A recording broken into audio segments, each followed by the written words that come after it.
Hello everyone and welcome to the second episode of the Screen Kid Movie Report. I just want to quickly say thank you to all the people who have subscribed and commented on my videos because the support really means a lot. And I've also made a video on the Kung Fu Panda franchise, so if you want to watch that, the link is in the comments.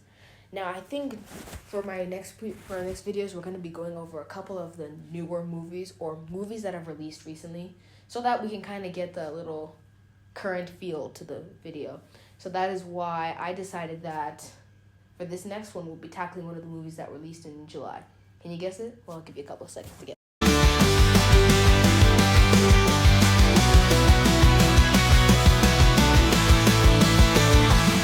Franchise a lot. It's really one of the most hilarious franchises of all time, actually. But without taking more of your time, let's do this.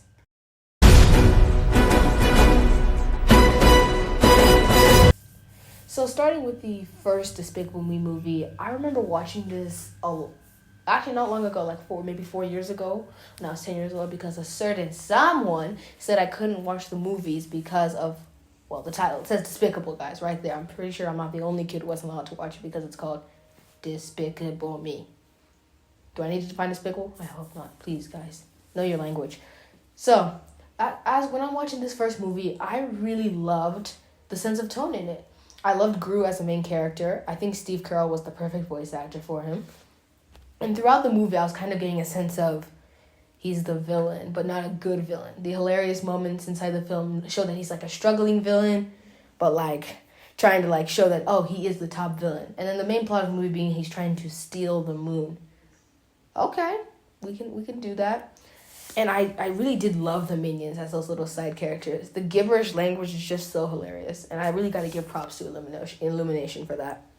When I'm looking at the villain in Vector, he's one of the villains I like to call dumbly smart. Because he's dumb in senses like this. That's me, because I'm committing crimes with both direction and magnitude. Oh, yeah! Check out my new weapon. And smart in senses like this.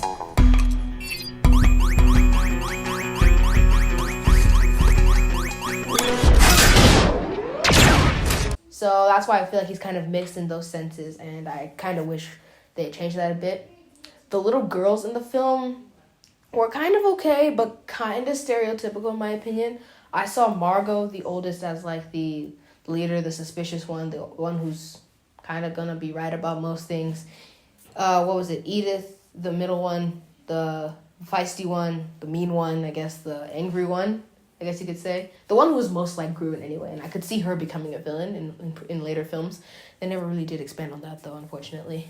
And then you've got Agnes, the small one, the cute one, the unicorn-loving one. All unicorn lovers, please comment in the video. Because I thought these kids were good characters, and I loved how the impact they had on Gru as a main character. But then again, I didn't really like them that much. I mean, they don't really add much to the plot, except for in the first movie. We'll get into that later.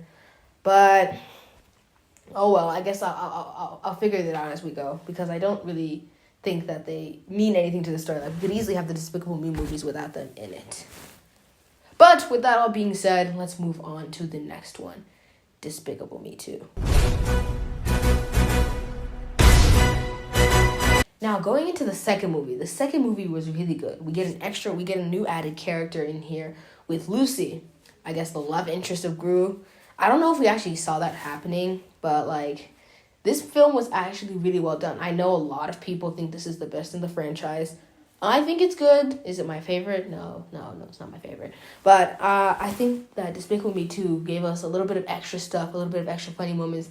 The minions in this were hilarious. Having the little purple minion guys was actually really fun. And then, of course, there's just scenes like this that really get me.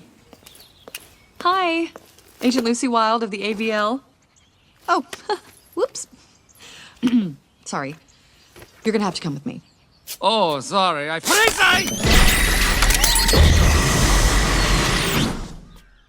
You know, you really should announce your weapons after you fire them, Mr. Gru. For example... Like, what are you doing, Gru? Like, I love these scenes when the movie people just state the critically obvious in a comedy, because then that just makes it even more funny. But yeah, the kids were kind of used a bit more than this. Margot kind of exploring in her teenage era. But the other two were a bit sidelined in this, and I didn't really like that. El Macho was actually a pretty average villain, in my opinion. He's not really top-notch. He's just strong, I guess. And I guess the climax of the movie, them sending him off a rocket, I guess. Whatever. The beginning was great, and I just felt like it went down and down in tone, because I kind of expected what was going to happen near the end. And I wasn't really too happy about that.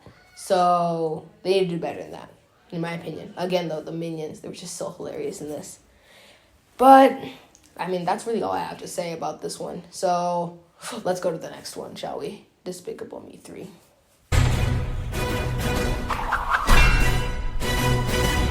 While I don't have much to say on the first two movies, I definitely have a lot to say on the third one. Mostly because it's my favorite. Despicable Me 3 did so many things so well. I really liked it a lot. Sometimes adding new characters can be a problem.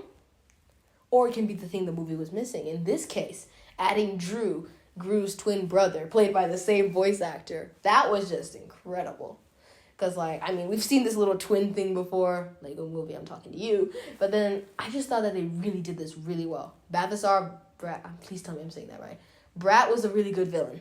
The first scene in the movie, the dance fight, very inappropriate, but still hilarious. And I really loved what the characters were done with in this. The minions weren't exactly sidelined in this, but they had, a little smaller arc with the whole jail thing. Who knew minions were so scary in that sense? And again, the girls. Can we talk about, they don't even grow up. They've been the same height for the past, when did Despicable Me 1 come out? For the past 7 years.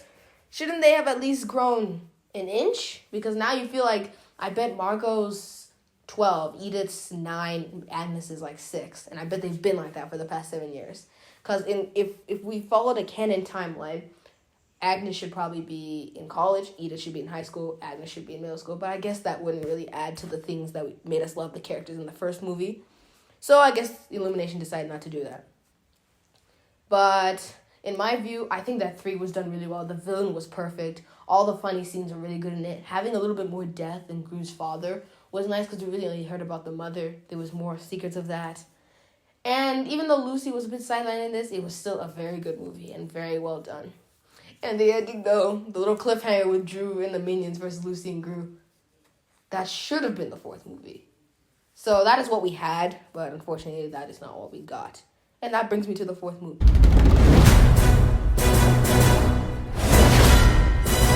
Watching Despicable Me 4, I literally watched it really recently. The reason why I'm doing this video is because 4 just came out, so I thought, why not review the whole franchise? But the 4th movie, no. If you go from... The problem is, if 3 is such a good movie, and then you go from 3 to 4, which is so bad, that's just not good. Let me just put this into perspective. Think of Kung Fu Panda 3. A lot of people like Kung Fu Panda 3. I think it's the best Kung Fu Panda movie. Favorite? No. Best? Yes. It's the best Kung Fu Panda movie, but then you give us this sucker punch in Kung Fu Panda 4. So, no, I did not like that. And that's kind of what Despicable Me did. Despicable Me 3, fantastic film, my favorite. Then you give me 4. Let's go into 4. So 4 follows Gru sort of in a kind of retirement thing now because his old childhood nemesis wants revenge on him. That was weak. The plot is pretty weak. At least the other villains had some kind of death to them. Okay, not El Macho, but the other 2 kind of had some kind of death to him. And so I just didn't feel like that it was even any good. Maxine Lamal was not a great villain. Voice acting was good. Will Ferrell was really good at what he does. But I didn't think that he had any kind of depth to the character. But something that was good about the movie, that Poppy character, that girl who wanted to be a villain, that had potential.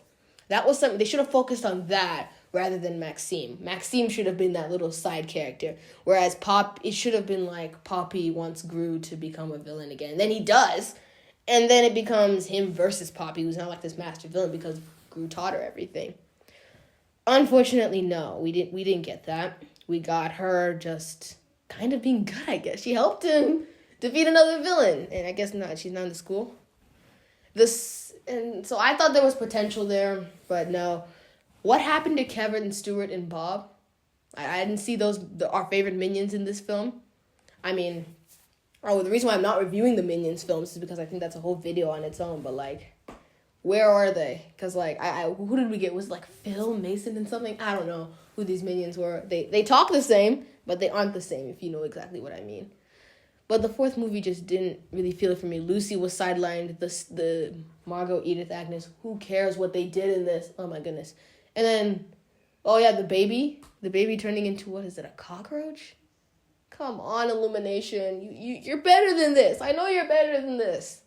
And so, yeah, the ending gave me hope because it looks like all the villains were in one place. We saw Brat, we saw Vector, we saw Amacho, we saw the villains from the Minions movies.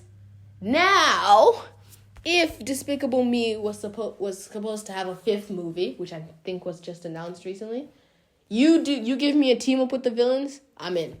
I mentioned in the last video, team up of the villains, return of the villains, and they team up. I'm here for that. That's my favorite kind of thing. Crossovers. I doubt they're gonna do that because we don't get what we want in life, so I don't think that's gonna happen. But I mean, that was the potential Despicable Me 4 had, and they just airballed and whiffed that penalty kick on the goal. Like, it was terrible. Not terrible, but I guess the report cards would tell us that. But that is how I feel about the Despicable Me movies. So let's move on to the report cards.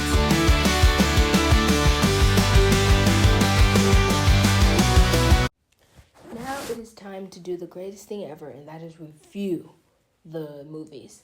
Now, in case you didn't watch the first video, whenever the Screen Kid reviews his movies, he will be putting it on its very own Screen Kid report card. And those report cards will therefore verify whether I think it's a good movie or a bad movie, giving it a rating on like the grade standard report card. You know, the ones you get when you got to ask your parent to sign it because the teacher gave you an F. But yeah, first of all, I think that the Despicable Me movie, the first one, I thought character development was up there because like it was the main character's first movie. His development had to be up there, or otherwise it wouldn't have been a good movie. I loved the way the develop grew. They didn't develop anyone else in the movie, I feel. So I'm just going to leave him as development. You can't develop the Minions. You don't develop the Minions. The antagonist was a solid B. Because I feel that Victor is a solid B. His dumbness and cringe scenes don't make me put him at an A+ villain or an A villain. I just think he's a total B, and I think that's a good rating for him. The side characters, I'm going to leave him at B- because I've said how I don't really like the kids as much. And the only good side characters in this are the Minions and Dr. Nefaro, who I forgot to mention is like the sort of mentor scientist guy for Gru. But yeah, if it was just the girls, this would be like an F for side characters. Comedy's a B-. I mean, Despicable Me is funny. The Minions are funny. So, I mean, B- is going to be similar to the rating for a lot of these. The action, okay.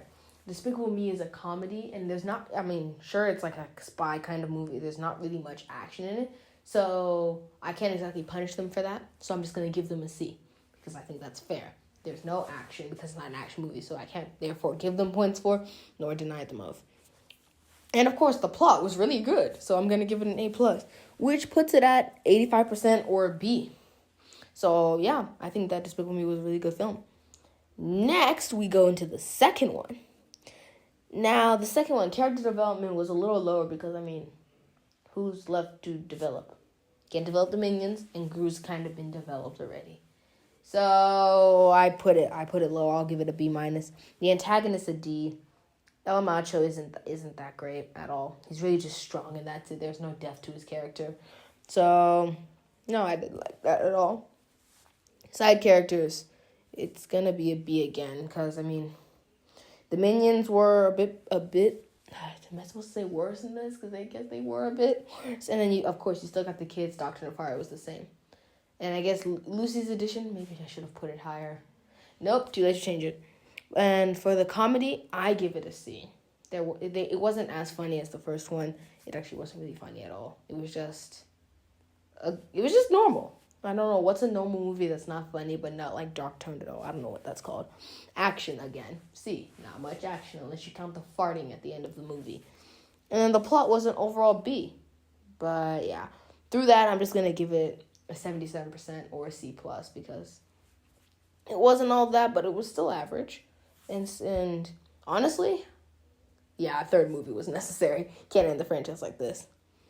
And then next, I will be doing Despicable Me 3. Now, obviously, I've said 3 is my favorite. I hope it's the best. Character development, A. I mean, Gru kind of went back to villainy for a second there. So what I wanted in 4, they kind of did in 3. I still wish they did in 4, though. The antagonist, A+. I've said how Brat's an amazing villain. Dance fight. I love dance fights. Side characters, still a B. Nothing changed here. I guess I'm keeping it at a B because Drew is in this. And I still love Drew as a side character. The comedy was a C. I guess, why am I saying the comedy's a C? Oh well, I guess what it lacked in comedy, it made up for in action, which I'm gonna give a B+. The dance fight, I didn't think the dance fight was funny. I just thought it was action. It definitely counts as action. It's good action. I wish dance fights were real. It would save a lot of bodies from wars. And for the plot, I'm gonna give it a B. It was a good plot. There's a bit weak points in it, but it was still a good plot. And overall, that's why I'm going to give it an 87% B+. So far, it's the best movie of the franchise. But there's still one more movie to go through. The 4th one. Now, the 4th one, character development B+, I guess. Because Gru's now becoming a father. He kind of has to go into retirement. So I'm going to put it at a B+. Antagonist is a C. Oh my goodness, I can't believe I'm rating him higher than El Macho, but I guess I'm doing it because I don't like El Macho. And then side characters, C+. You take away there's no reference of Drew, really. I mean, there's a reference of him in the film, but nothing that made me really like him. So, no, side character has to go down. And Poppy could have been, if she was what I wanted the film to make her, then the side characters would have been an A, because then she would have been the perfect side character. But they didn't. They ruined her. C+. Comedy is an A. While this movie was not good, in my opinion, it made me laugh. It made me laugh a bunch. So I'm going to give it an A for that. And the action, there was surprisingly action in this. The beginning and the end was pure action. So I can give it a B- because there was action. It's higher. And the plot was a C. Not what we wanted. They gave us something worse, which is making me think we shouldn't have had a 4th movie, as I've expressed in the last video. But, I mean, they haven't really ruined the franchise, and I really think a 5th is necessary to kind of, end it on the right note. And I guess, what was that? Was that, that ending song?